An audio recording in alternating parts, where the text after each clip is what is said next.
Sa loob po ng 4 na taon, ang gusto lang po ng gawin ng Showtime family ay mapasaya kayong lahat ng people.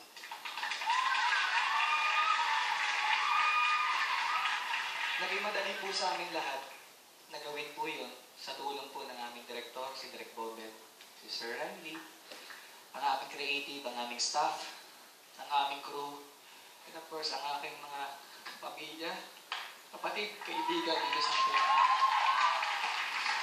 Ang sarap pong pumasok. Parang bahay po ito eh. Kasi parang pantay-pantay tayo lahat. Wala pong mayaman, wala pong mahirap. Wala pong sikat, wala pong hindi.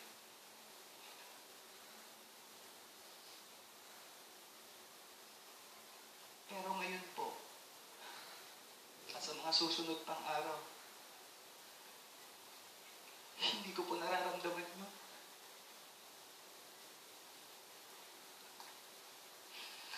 Hindi ko po alam kung paano ako nakakatayo ngayon dito sa harapan ninyo.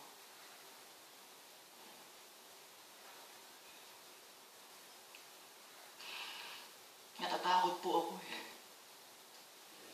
Natatakot po ako sa lahat ng pinagdadaanan ko ngayon sa buhay ko.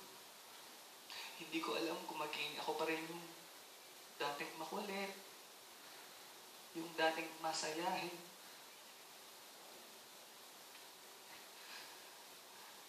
Pero, susubukan ko po. Dahil may isang dahilan po ako na hindi ko malilimutan.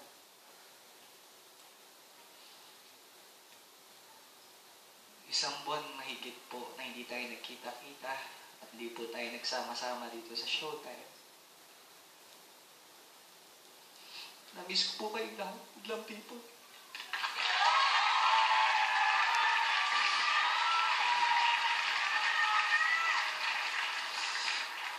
Nababasa ko po yung mga tweets ninyo, yung mga messages sa akin sa Instagram.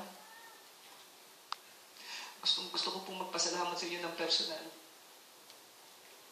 Dahil po patuloy kayong sumusuporta sa akin, pinagtatanggol niyo ako, pinaniniwalaan niyo ako, at pinagdadasal niyo ako. Yan po ang dahilan kung bakit po ako nananatiling matatag para po harapin natin itong pagsunod na dumadating sa buhay ko.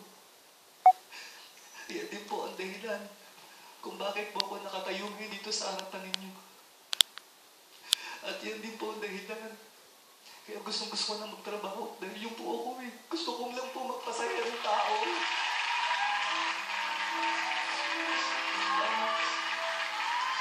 Ang hirap po iparatang sa iyo ang bagay na hindi mo ginawa. Alam niyo po, mahirap po maging komedyante. Dahil ang komedyante po ay magpasaya ng tao. Dahil mo po ang mga personal na problema. Basta ang halaga, nakita namin ng inyong mga ngiti. Yung po ang nagpapasaya sa amin. Yung po nakakalimot sa mga problema namin. Ang inyong mga ngiti, madlang people.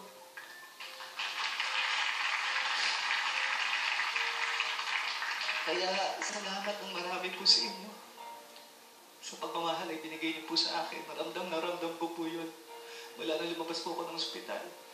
Naramdam ko po lahat ng inyong mga pagmamahal. At syempre, gusto ko rin magpasalamat po sa ABS-CBN. Kay Boss Gabi, kay Ma'am Charo, kay Tita Cory, kay Tita Malo, kay Direk Loren.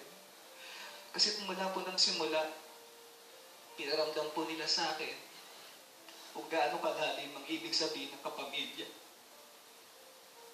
Ito po yan, kahit hindi ka nakausapin, yung kilala ka na nila eh, kilala nila yung buong pagkatao mo eh. Yung yayakapin ka na lang at sasabihin sa'yo, hindi ka nag-iisa. At syempre gusto kong magpasalamat din po sa aking legal team, kila Atty. Alma, kila Atty. Ayo at Sir Tony Calveto at sa iba pa mga lawyers na nagtulong-tulong. Kasi nagpapalakas po kayo ng loob ko. Lagi po kayo nasa likod ko. Hindi po kayo bumibitaw. Kayo po nagagabay sa akin kung anong mga gagawin ko.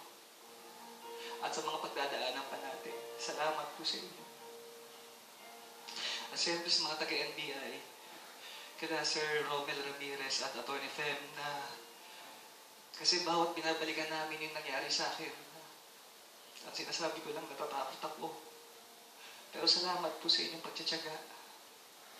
At pasensya na kayo at kung paulit-ulit ko sinasabi yun dati.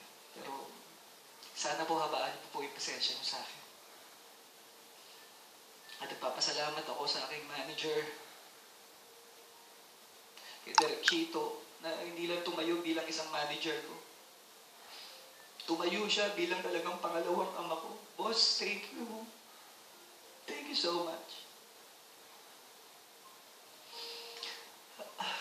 Siyempre sa aking mga doktor na inalagaan ako sa St. Luke's, salamat po sa inyo lahat, especially kay Doc Kurt. Siya po yung gumawa ng ilong ko, hanggang ngayon pango pa rin. Hindi na po bagay sa akin ang matamo sa inyo. Salamat, Doc Kurt, ha. Walang pagbabago. Balik sa dati.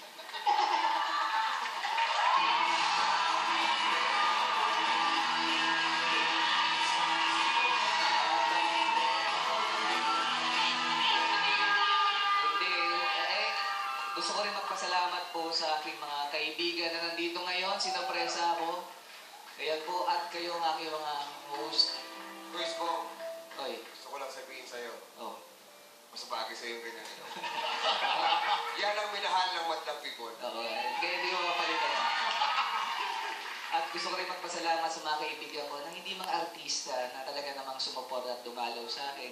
Ang ating mga kaibigan din sa mga kapuso at kaibigan ko sa mga kapatid na dinadalaw ako sa ospital. Nagpapasaya sa akin, pinapatawa ko. Pinaramdam niyo sa akin na isa tayong pamilya. At syempre sa akin, Showtime family,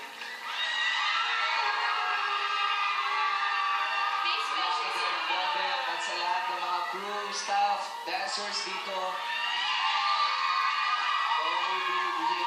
Tito Mel, lahat, Sir Rayleigh, Gilmark, Mamita, Ruth, lahat kayo, thank you so much. Gusto ko muna magpasalamat syempre sa aking pamilya. Salamat sa aking mga pamilya. Salamat sa aking dalawang anak. Salamat kay Tanya. Salamat sa pamilya ni Tanya. Sa lahat ng mga pagsubok na yun ay talagang hindi nila ako iniiwan. Patuloy silang nasa likod ko lang. Ba't wala kayo dito? Kayo nasa likod. Ibig sabihin nandiyan kayo, todo pagmamahal nyo sa akin.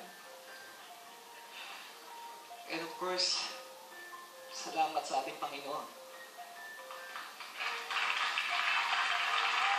Dahil binigyan niya ako ng pangalawang buhay.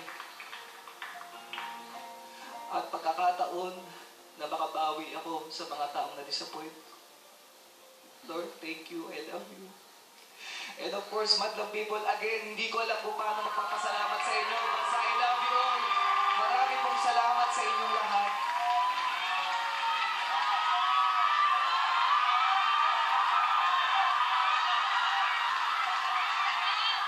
Ako lang. Namiss ka lang. Namiss ka lang.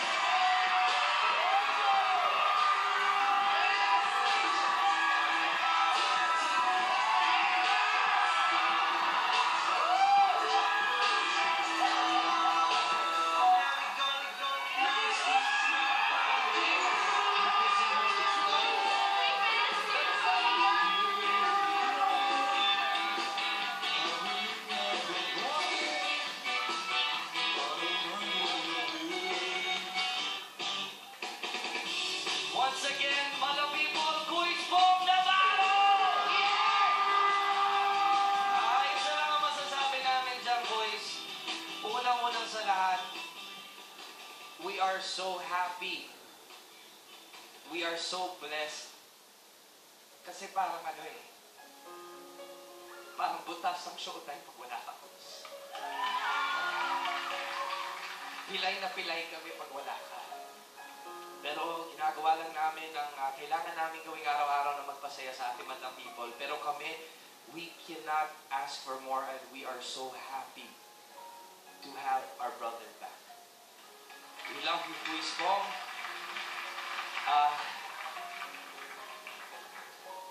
Basta sa korte na lang tayo magkita.